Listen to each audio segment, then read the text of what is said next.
قال رسول الله صدق رسول الله فيما فسر فيما فصل فيما بلغ عن مولاه فيما فسر فيما فصل فيما ban taba gaya wa wani addu'an nan ya je ta bil haƙi bai fita daga matsalar ba.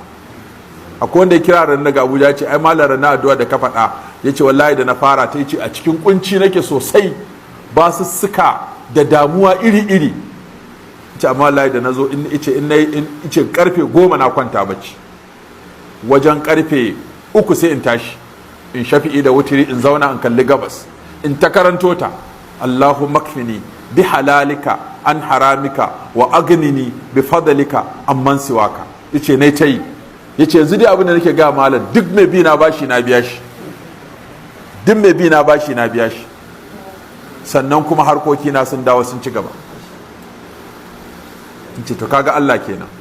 shi Allah an ka fuskance shi da gaskiya zaka ga abin mamaki